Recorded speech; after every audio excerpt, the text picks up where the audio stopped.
again. Welcome to Interfaith Spiritual Center Worldwide, where we know that nothing happens by chance, that everything is a divine appointment. And that as we let go and let God do what God does best, we are opening to such an energy that we tap into that flows through us. Today we're going to talk about the law of non-resistance. Now, 500 years before Jesus entered the planet, Lao-Tzu, who founded the Taoist movement, talked about Wu Wei, which is non-striving. Non-striving. In other words, a letting go and letting the universe flow through. And in our culture, we've learned to strive and to work hard, and we gotta, get to this goal and that over here. But as we learn to let go and let God do what God does best by means of us, which is to that divine flow moving through us, it's not about resistance. And Jesus said it best. He said, resist not. He said, turn the other cheek. In other words, don't give what's going on here energy. Agree with thine adversary quickly. I mean, it's really interesting when someone's in an argumentative mood and you don't add energy to it. It doesn't go anywhere. Agree with thine adversary quickly. In our culture, we've been trained to think that kindness is weakness. But the truth is, that is such a powerful energy. And when we allow ourselves to be, as Dr. Clayton talked about earlier, non-attached. Non-attachment isn't, oh, I don't care. Non-attachment is, I am not attached to the outcome where I have an energy charge on it and I get myself out of my center. I am in perfect peace. My mind is stayed on thee. My mind is stayed on what is life-giving and life-affirming. So when we look at the law of non-resistance, when things come up, and we're not always going to agree with everything. So I have learned to say, you know what, that really doesn't work for me.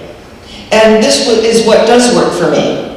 So we're not putting the other person in a position of defensiveness. We're coming from our own position. Agree with thine adversary quickly. Oh, I see your point of view. Yeah, I got it. But this is what works for me. And many people think to be spiritual is weakness and, not showing our strength. But true strength is in kindness. And when Gandhi said, be the change you want to see in the world, that means, hey, we have no creed but love one another as I have loved you. We have no doctrine but the golden rule. Do unto others as you would have them do unto you. So when we're tempted to react, for me, I just step back. I breathe and breathe a little deeper. And then come from that place of centeredness. Now, when I was in Amsterdam, my host, Dr. Elizabeth von Gulik, on Sunday she wanted to go to her Catholic church. And we were going to do something else, which I really preferred to do, but she wanted to go to her Catholic church, and of course, I don't speak Dutch, but I said, of course, I'll go with you. And we went in, and she said, well, I want to go early for the rosary. And so they were doing a rosary to the Blessed Mother. Now, in my Catholic days, I did the rosary. I have a rosary. And I sat on the pew, and they were doing the rosary and in Dutch, which I do not speak. And I could get a cadence when they were doing the rosary. Hail Mary, full of grace, blessed art thou amongst women. Blessed is the fruit of thy womb, Jesus. And it was I got this energy flow. They were speaking in Dutch, and I went in on another wavelength, and I could feel such a reverence in the room. And the fact that we say all paths that lead to God are good. Many, many pathways up the mountaintop, and the view is always the same from the summit. Always. And then when the priest came and he was giving his homily, it was about the Blessed Mother. and about praying and giving novenas to the Blessed Mother. Well, you know, I think that when the Beatles sang that gorgeous song about Mother Mary, come to me, you know, bridge over troubled waters, Mother Mary, come to me. You could feel that energy in that cathedral. It was a little small cathedral, just precious. And I got into this wave of energy, of reverence, of acknowledgement, of spirituality, and the mysticism of Catholicism. So on the way out, Dr. Elizabeth says to the priest, "This is Dr. Sharron Stroud. She's been a minister for almost 45 years in California." And he goes, "That is so wonderful." He said, "I knew there was something special about you when I looked down and I saw you because I didn't recognize that you were part of our congregation. So I knew you must be someone very special." And we had this like little exchange. And I thought, you know, I don't speak Dutch, but I got it. I got the energy. So what is so great about the power of non-resistance, and I was resistant in going at first, because of not speaking the language, and you know, I have been Catholic, and you know, I wanted to do the thing we were originally going to do that we ended up doing the next day, which was perfect, because the next day we visited the Anne Frank house. Now, when I was 14 years old, I did a book report on the diary of Anne Frank. I received an A+. And it was so interesting because in my little book report at 14 years old, my mother was reading the newspaper and she said, "Here's a picture of Otto Frank that was in the concentration camp, the only survivor of the Frank family, because Anne and her sister and her mother died in the concentration camp." And then my friend Penelope, Chandra Shekhar, wrote to me and said that her great uncle went to college with Otto Frank and attempted to get the family out of Germany. And when they went into Amsterdam and they hid up, you know, in that incredible attic, and when you go through the Anne Frank house, there is what the Buddhists call a divine emptiness. You could feel something went on here.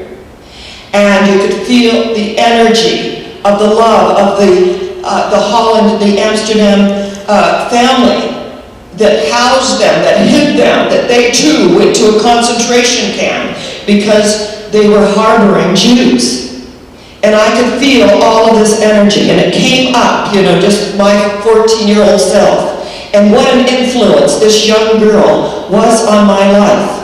And when I read in her diary, "I believe in the sun even when it's not shining. I believe in love even when not feeling it. I believe in God even when he is silent." That just, I embodied that as a 14-year-old girl. And I feel that being raised in domestic violence and my decision to work for peace started with the reading of the diary of Anne Frank. And when I was in that energy field and I could just feel what went on, I could feel the energy of this sacred space. And then she drove us to The Hague, where the Peace Palace is. And there on the Peace Palace grounds, what a statue of Dr. Martin Luther King Jr., that when he was assassinated, they created 40 statues in Amsterdam and sent them to all over the world so that his dream of nonviolence, coming together and ending racism would continue. They did this at the Peace Palace, and when I was so totally, you know, and I was so deeply moved that an American citizen donated $40 million so the Peace Palace could be built. Pretty amazing. Yes, Andrew Carnegie. They went to him. They said, "We need $40 million to build it." It was immediately after World War II and the devastation of World War II and what went on with the Jews and the Holocaust. Because remember, in the Holocaust, it wasn't about the Jews, it was about homosexuals, it was about race. Anyone that wasn't part of the Aryan race was sent to a concentration camp. So energetically, to shift this. And when I spoke in Germany, I want you to know, I saw police cars at a synagogue. And I said to my host, Dr. Danny Schumad, what are the police cars doing there at the synagogue here in Germany? They made a vow and a pledge after World War II that every synagogue would be guarded and protected by the officials and the powers that be, and have the protection of a police car there. I was so moved by that. The reparations and extending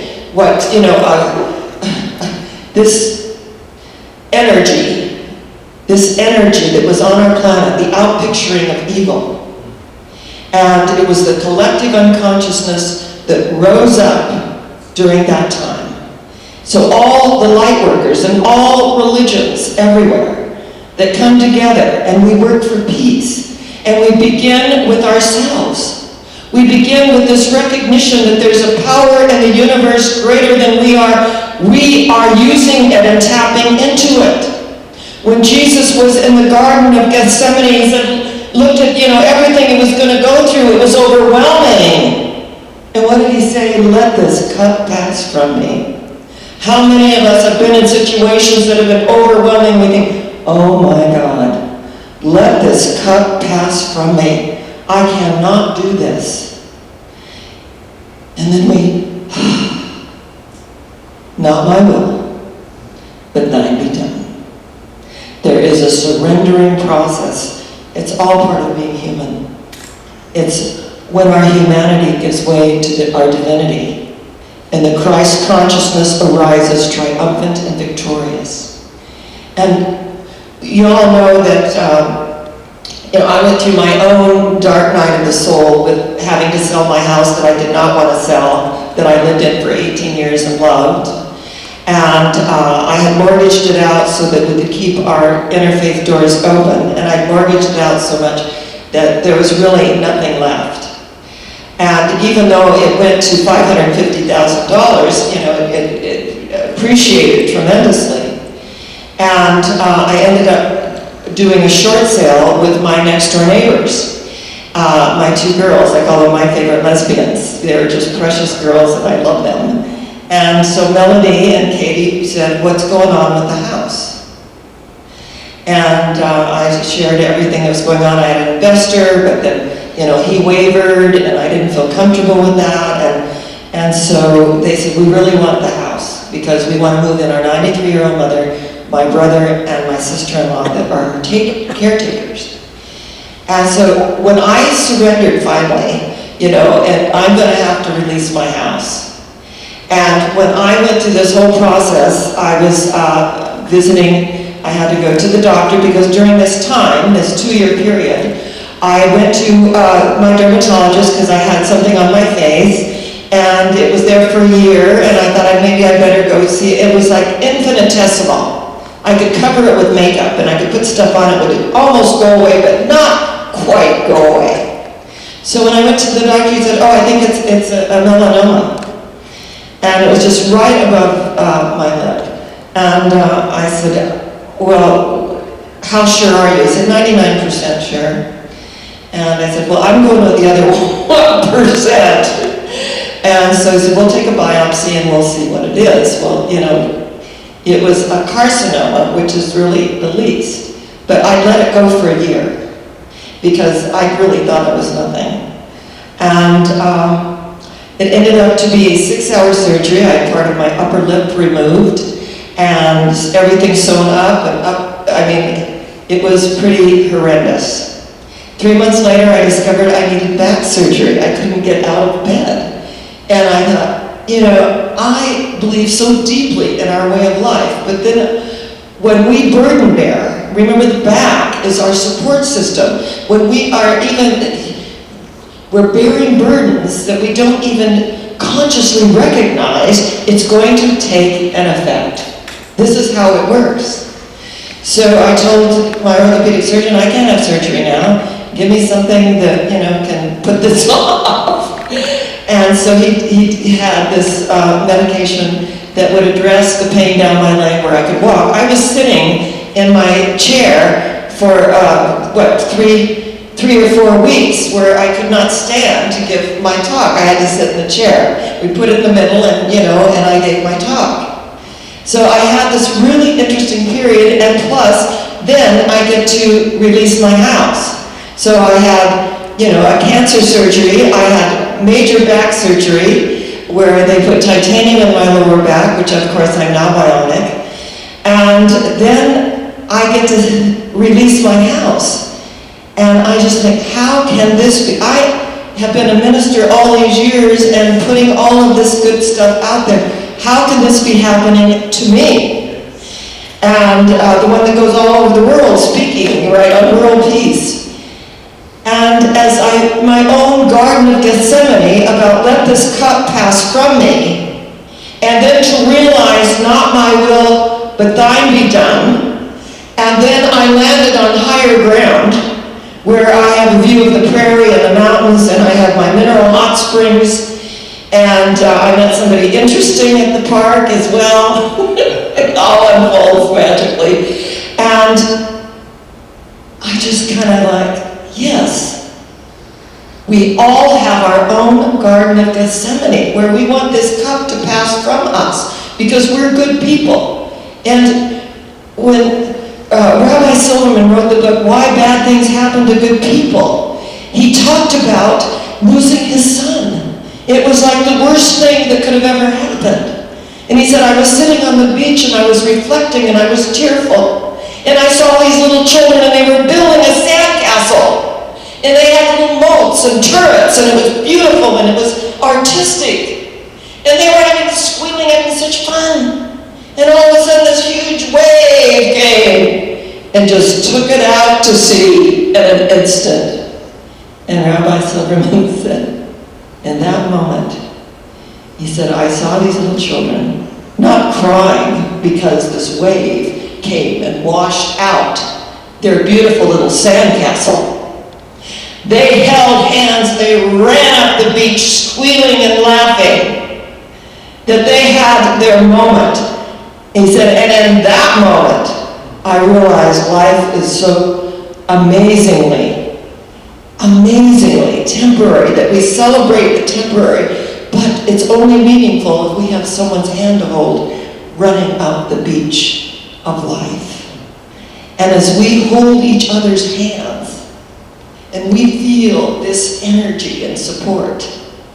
And I was very supported, very, very supported, and especially by you, Louise, and I really appreciated that. I mean, I was really, and Doug is not here, but Doug was my champion through this whole, amazing back surgery, releasing my house. 12 weeks after back surgery, I was moving and into my new place.